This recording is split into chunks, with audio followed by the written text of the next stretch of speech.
Nationals managed to pull out a series win.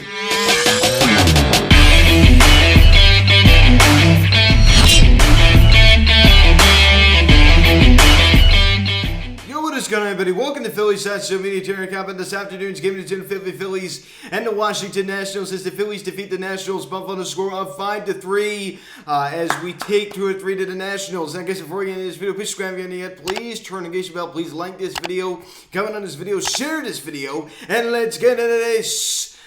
So we win today to take 2-3 against the Washington Nationals. I said going in that we probably would win this game, but I tell you what, man, it was kind of hairy at the beginning, right? When we strand second and third, nobody out. I mean, how in the world does that happen? I mean, how in the world does that happen with our 3 for 5 hitters coming up? I mean, it just 1, 2, 3, down they go. So this was not, just an easy victory today against the Nats. So we did have to, fight this one out a little bit. As you pick up the scoring summary here at the top of the first inning, Michael Franco singles on a sharp line drive to left field. Juan Soto comes around to score as the Nationals now lead it 1-0. So Michael Franco doing some more damage against his former squad. We saw him homer in D.C. at that final game of that series off of Abel, and he does it again here to put the Nats on top 1-0 as he gets them on the board first in this ball game. They pick it up here in the top of the second inning. Juan Soto, who's definitely had a struggled season so far. OBP, though, right around 390. That's the weird thing about Juan Soto. We talked about it last night. He's really had an underwhelming season in a lot of ways. He's hitting 234. But the thing about Juan Soto is the OBP is just below 400. As he singles on a sharp line drive to right field. Cesar Hernandez comes around to score as it's now 2-0 Washington. So the Nationals now jump ahead to a 2-0 lead. Of course, Juan Soto scored the first run of the ball game to make it 1-0, and then he drives in another ex-Philly, Cesar Hernandez, to make it 2-0. I did have to watch this whole entire series on Master Nationals. I did not get to watch it on NBC Sports Philadelphia except for that live stream. So I was pretty much forced to watch Bob Carpenter and former color analysis on the 94 WK, Kevin Friends. It was nice to see Kev. Weird to see him, happy about the National success, I guess you could say. I like Kevin. He's definitely a good guy, that is for sure. Let me pick it up here in the bottom of the third inning. Derek Hall doubles on a sharp line drive to center field. Victor Robles did a very good job at playing that. He didn't try to, run against the wall and try to be a hero. He just played it off the wall. Rhys Hoskins comes around to score. Hall's second double of the season and of his career. And the Phillies now get on the board now, 2-1 ball game. So long ball, Hall, I thought he may have gotten it. I mean, it sounded like he had a good possibility of going out, but it stays in the park. And I tell you, that's fine. That is fine. So gets the Phillies on the board. A 2-1 ball game. Derek Hall continues to come up big. Of course, he did strike out in a big spot, second and third. But that's okay. That's okay. He did, come up big in this spot, so I'll give him that. Then we pick it up here in the same inning. JT Realmuto. I tell you what, one thing about JT is that he's actually been better at runners in scoring position as of late. Has he not? As he's the second place flying out to left field. I mean, first pitch swinging. Nick Castellanos comes around to score as the Phillies tie it at 2. I mean, in a hurry. I mean, you got the Derek Hall double off the center field wall, played Victor Robles, and then you got the JT Realmuto just lining a ball at the left field to score Castellanos. I mean, it just happened so quickly. I love it. Fundamental baseball. Tie game. Let me pick it up here in the same inning. I mean, what a misplay out there by Nationals right fielder Juan Soto. We already talked about him a little bit before, but I mean, that was not an easy play as we get to it. Didi Gregorius hits a deep fly ball to right field. I mean, he was not hustling. Didi Gregorius was in his home run trot, and it turns out it stays in the park. I mean, he couldn't have circled the bases, but he was able to make it up to third, as I said, on that triple to score Derek Hall. Hard to believe Gregorius triple this season, and he is still yet to collect his first dinger of the year. He just missed it there. But Juan Soto, right field wall, it seemed like he had to play perfectly. I'm like, oh my gosh, he's going to make the catch. And he kind of has this little jump in it. It seemed like his glove got caught in like the little screen out there. It hits off of his glove, and he has to corral and get it in quickly, but not before Gregorius was able to get the third. Total misplay. As I say, he's not stepping in there, but didn't really play that one very well. And that was not an easy play. I will give him that. Was not an easy play. I mean, I do think that ball probably should have been caught. 4 triples, as I said, for Gregorius. It's unbelievable when he's still yet to hit a home run. So Phillies lead it 3-2. And then we pick it up here in the bottom of the fourth inning. He didn't hit a home run today, but he did something. As Kyle Schwarber grounds out the second, as Matt Phelan comes around to score as the Phillies now extend now 4-2 ball game. So Kyle Schwarber with another run driven in. He was able to draw pretty impressive walk in his first AB, and then he has some fundamental baseball. Guess what? I mean, there's running at third. What are you doing? He hit the ball to the right side. He hit the ball to the right side. I love it. Fundamental baseball. Then we pick it up here in the bottom of the 7th inning. Derek Hall. I thought that we were going to see a long ball Hall on that first deep fly ball he hit at the center field, and then he said, well, guess what? You're going to make sure you see one today as he homers on a fly ball to right field that barely gets out, but a home run is a home run that bounces back onto the field of play, as there was some uncertainty there for a little while whether it was going to be out or not, and the Phillies now lead it 5-2. So Derek Hall makes a 3-run lead for the Phillies. I mean, he felt pretty comfortable at that point, especially knowing how good this bullpen has been over these last couple of weeks. He pretty much knew the ball game was over, so I love to see that. I mean, a nice towering drive off the bat of Derek Hall.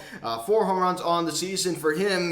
Now we pick it up here in the top of the 8th inning. Adranza doubles on a ground ball to left field. Down the line, it's a fair ball. Barely even stays fair. Michael Franco comes around to score as Washington gets a little bit closer tonight. 5-3 ball game. Of course, Michael Franco up at the plate, and the ball hit him in his foot. And it was close. I mean, it hit him. And the Phillies challenged it, and their challenge was unsuccessful. Adranza's second double of the season. A lot of young players on this national team. Think about how much this Nationals team has changed since 2019. That's what I was thinking today.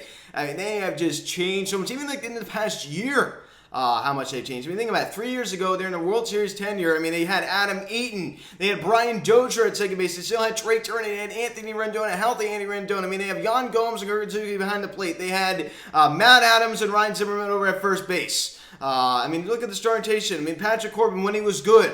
Max Scherzer, Steven Strasburg, I mean, Anibal Sanchez. It's just crazy to see how much this Nationals team has changed. It's amazing. It just shows you how bad things can go just so quickly. Take a look at Kyle Schwarber out of the leadoff spot. He goes hitless this afternoon, but he was able to collect an RBI on that ground out, and he also was able to draw a walk. That's the thing. I mean, he goes hitless. It wasn't the greatest afternoon for him. And what I love is that he was still productive. He found a way to still be productive. And that's one great thing you take out of Kyle Schwarber. I mean, turn your 0 for 4s and 0 for 3s. That's what he did today. That's what he did today. I mean, this is why this guy has just been so great since the start of June. 875 OPS. And I just was going crazy last night when his OPS was above 880 when he's hitting below 230. Of course, the average does drop a little bit today. Now it sits at 224, but he still sits with 27 tanks and 56 runs driven, and I love to see that. And Rhys Hoskins, 1 knock this afternoon,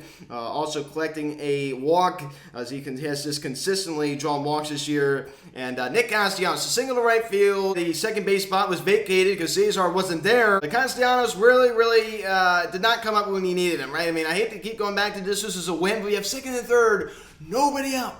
And he's fishing, it was a pretty nasty pitch. I'll give him that, but you're going against a guy, Aldon, going at a 6.970 ERA. I mean, come on. He's not fooling many people, clearly, with that. A 1-11 record. I don't really talk much about the record, but you have a 1-11 record. I think maybe your record does have some sort of significance, right? I mean, my goodness gracious. I mean, was that guy just terrible, right? I mean, he definitely started off strong, but he kind of folded like a stack of cards. But how in the world do you not do something there? And Derek Hall, 2 knocks this afternoon, the double to center field, hits off the wall, the home run to right field. 290 average for a long ball Hall. JT Muto, 1 knock this afternoon, also collecting an RBI on that line drive, sacrifice fly to left field. So fundamental baseball at the bat of JT. And as I said, is it just me, or is he just been so much better at run scoring position as of late? I mean, he's come up a little bit more than he has. He's not a clutch hitter, but he's done a better job recently. Gregorius, it was a big one. The triple to right field. I mean, his 4th of the season. Total misplay by Juan Soto. My goodness gracious, it was that bad. I mean, definitely not an easy play, but definitely a ball that shouldn't have been called. Also drew a walk. I mean, he got walked on 4 pitches. And speaking of walks, I mean, Adon definitely, ranked up the walks today. As he, walked Schwarber in the first inning. Definitely, we're not really giving him anything good to hit today because they just know. I mean, they just know that, if they give him a pitch of another part of play, he's just going to just destroy it. hit a nice little shore bomb. And Bryson Stott with a rough hitless performance this afternoon. And Matt Feeling collects a knock as he gets to start at third as Outboom gets the day off. So I'm not really too sure why. I mean, we lose last night in very disappointing fashion. We're trying to get a serious win here, yet we keep Outboom out of the lineup. I understand he did nothing last night, but why? Why are you keeping Outboom out of the lineup? But Mickey Moniak in there, as he gets to start in center, was able to collect a knock this afternoon, but honestly, that's pretty rare. That's a pretty rare, thing that happens when Mickey Moniak, happens to, hit the baseball. He faltered 4 innings, 6 hits, 2 runs, 2 earned, 1 walk in, 6 strikeouts. So it's 4.82 ERA. He definitely started off kind of ugly. I'm not gonna lie. I was really annoyed at the start of the game. His first 2 innings definitely were rough. The pitch count was certainly high, but he settled down. 6 strikeouts in just 4 innings for him. Wow.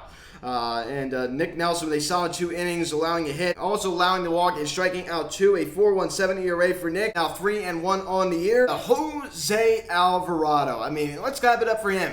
I mean, comes in there in the top of the 7th inning, strikes out the side. I mean, wow. I mean, just wow. And everybody was making such a big deal. I mean, the massive was making such a big deal. They're like, oh my gosh, he's hitting 100 miles an hour. He's hitting 100 miles an hour. Guess what? I mean, Kevin should know this, right? From being with the Phillies last year. How many times have we seen Jose Alvarado hit 100 miles per hour with that fastball and him just have an absolutely just disastrous appearance? How to put it where he wants to.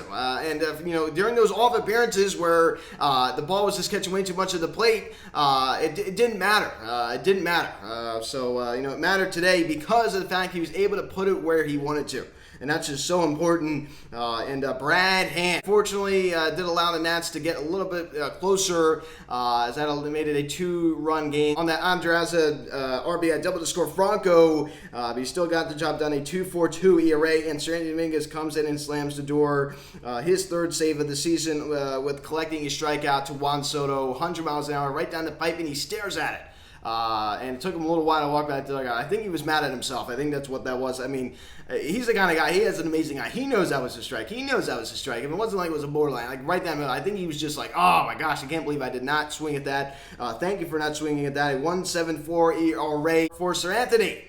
So our closer, right? Our closer. So we take 2-3 against the Nats as we now go out on this long road trip. 4 in St. Louis, 2 in Toronto, and 3 in Miami as we get the off day on Thursday. Zach Wheeler, 8:15 to first pitch tomorrow night. 7-4 with a 2.66 ERA. Going against Adam Wainwright, 6-6 with a 3.26 ERA. So guys, thanks so much for watching this video. Please subscribe to the video. Please share, engage the bell. Please like this video, comment on this video, share this video. Check out the social media links, description section at Phillies @ Media, Instagram. Follow me on Twitter at Media. Call or text 267-225-392. Email me phillies@media@gmail.com. So guys, thanks so much for watching. I'm Luke and I'll talk to you later. Let's go Phillies. Let's see you guys.